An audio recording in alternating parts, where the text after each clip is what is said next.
lá na penitenciária está um outro cliente seu, que é o Coronel Correia Lima, e que o senhor já tem diversas vezes se manifestado dizendo que está próximo de soltá-lo, porque tem essa estrutura, essa condição.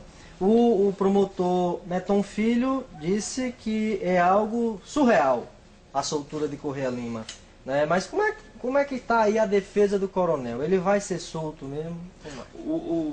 Primeiramente, por exemplo, o digno promotor de justiça, o Dr. Meton, meu amigo, gosto muito dele, um promotor, para mim, para lá de inteligente, extremamente competente, não resta a menor dúvida, mas eu não vou comentar as declarações que ele tem prestado e nem que presta, em respeito à pessoa dele, em respeito a ele mesmo. É um grande amigo meu, eu gosto muito dele, tenho um apreço imenso, mas eu devo defender o meu cliente e dizer a realidade dos autos. O que eu tenho do Coronel Viriato? Eu tenho revogações inúmeras de prisões preventivas, em que se eliminou todas as prisões preventivas, ele não há uma prisão cautelar.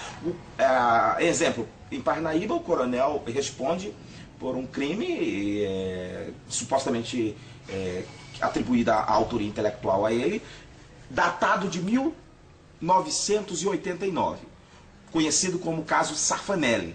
Exemplo, o coronel responde por este crime em liberdade esta concedida pela 6ª turma do Superior Tribunal de Justiça, ainda no ano de 2008. Certo? Então, exemplos outros. O último deles, o caso Castelinho, nós revogamos a prisão em apenas 27 dias. O Superior Tribunal decretou que aquela prisão era extremamente ilegal e revogou a última prisão. Acreditávamos naquele primeiro momento ser a última prisão, o caso Honório Barros, o crime do Cabo Honório.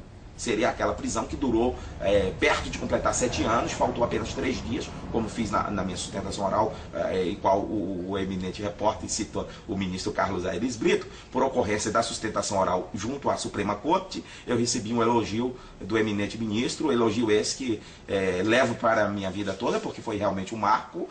Para um advogado, um jovem advogado, receber um elogio da mais alta Corte de Justiça. Lógico que isso nos eleva, nos traz uma situação assim, bastante confortável, de saber que a gente está no caminho certo, que está estudando. Porque para mim ser advogado é, além de tudo, proteger os direitos individuais, brigar pelos direitos individuais. Eu não olho para o fato em si, eu olho para o direito individual, o qual meu cliente tem direito. As normas estão aí para serem trabalhadas e operadas, e nós verificamos assim.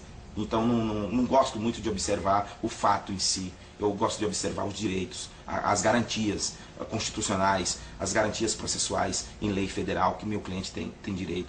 Tudo que o meu cliente tem direito eu gosto de focar. Isso como vamos dizer, eu sou um advogado garantista, entendeu? Não só criminalista, mas garantista do que é individual, porque guardião o judiciário é dos direitos individuais e tem o dever.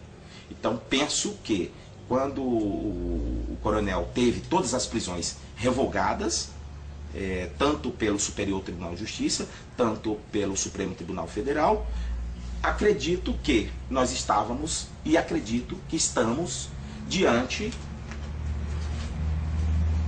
do último processo que o prende. Esse processo, em que trâmite está? Este processo, logo que foi conseguida a liberdade do Coronel Viriato pelo Superior Tribunal de Justiça, em que o ministro Mussi, daquela corte, manda soltá-lo, acompanhado pelos outros ministros Napoleão Nunes, Félix Fischer, ministra Laurita Vaz e Arnaldo Esteves. Unanimidade, manda para o coronel incontinentemente liberdade, pelo caso Castelinho. Estranhamos aquela prisão, saberíamos, com certeza ela ia ser revogada. Partimos para o que existe de fato real, concreto. Exemplo, o coronel sofreu há tempos atrás uma condenação junto à auditoria militar. Percorreu-se paralelamente, chegou-se a cumprir integralmente, como de fato está aqui o documento já, integralmente a penalidade em regime fechado. A juíza, diligentemente, doutora Valdênia Sá, juíza da 9ª Vara Criminal, emitiu de ofício um alvará de soltura clausulado, indicando que houve o cumprimento integral da pena imposta pela auditoria militar. Consequência, nada ele devia mais à auditoria militar. Partiu-se então para um novo momento. Pendia ainda houve uma condenação pela Justiça Mineira, a Justiça Federal Mineira, o condenou por uma suposta introdução de moeda falsa, o condenou naquele primeiro momento a 8 anos. Nós recorremos ao Tribunal Regional Federal da Primeira Região, diminuiu-se para 6 anos. Tornou-se definitiva a condenação, veio-se a carta de guia para execução em Teresina. A carta de guia indica data do início do cumprimento de pena e data do final. Se não me engano, me falha a memória, está aqui também nesses autos. Fechou-se em novembro do ano passado, o cumprimento também integral, inexistindo. Perdurando, lógico e evidente, condenação pelo crime do caseiro Zé Quelé, 23 anos e 9 meses. O coronel está preso há mais de uma década. Sabemos que pela legislação da execução penal, o mesmo tem direito categórico ao livramento condicional. Eu fui muito questionado por que livramento condicional, inclusive pelos próprios colegas de profissão. Eu disse bem o seguinte: o crime o qual o coronel foi condenado é um crime que tem tratamento equiparado ao hediondo. Isso não tem dúvida, porque o crime é supostamente ocorrido em 1996. Mas sabemos que ao Supremo Tribunal revogar o artigo 2º, 1º e 2º da Lei 8.072, em que tratava-se da não possibilidade de progressão de regime dos crimes hediondos, automaticamente retirou-se do ordenamento jurídico aquela norma que impedia de um cidadão condenado por um crime hediondo transferir-se de regime do gravoso, fechado, para o menos gravoso, semiaberto, e assim sucessivamente a cada sexto de pena cumprida. Quando houve-se a retirada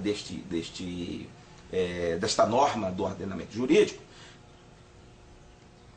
inseriu-se o legislador preocupado, em março de 2007, uma nova norma, porque o Supremo disse, tem que haver, seja de que jeito for, tem que haver a progressão, porque nosso sistema, a Constituição diz que ele é reinsersivo, você tem que reinserir este indivíduo novamente à sociedade. Lamentavelmente, o legislador correu atrás do prejuízo e pôs um esdrúxulo à lei que eu considero que já, logo mais algum tempo, ela há de ser também revista pelo caráter da individualização da pena. Então, acredito que, com essa reinserção, ela não atinge o coronel. Como aconteceu em 2007, automaticamente o coronel em 2007 já estava com quase 8 anos de prisão, quando houve esta nova norma, e não, a égide que vai submeter-se o coronel é a regra geral, embora o crime seja hediondo, mas é ocorrido antes de março de 2007. Então, todos os crimes ocorridos antes de março de 2007, a regra geral, a cada sexto transfere-se, evidentemente, a pena do regime gravoso para menos gravoso. Aí estamos com o coronel com 10 anos e 7 meses, quase 10 anos e 8 meses de prisão cumprida. Nós já estamos caminhando para o quarto sexto de pena, que equivale aos 2 terços. Quarto sexto, que equivale a 2 terços. Então, vamos entender-se. Primeiro sexto de pena cumprida, que daria em torno de alguma coisa, 3 anos e alguma coisa, o coronel teria direito a ir do livramento, como é que se diz? Teria direito do passar do regime fechado para o semiaberto. Com mais um sexto de pena cumprida, do restante que lá ficou de pena para cumprir,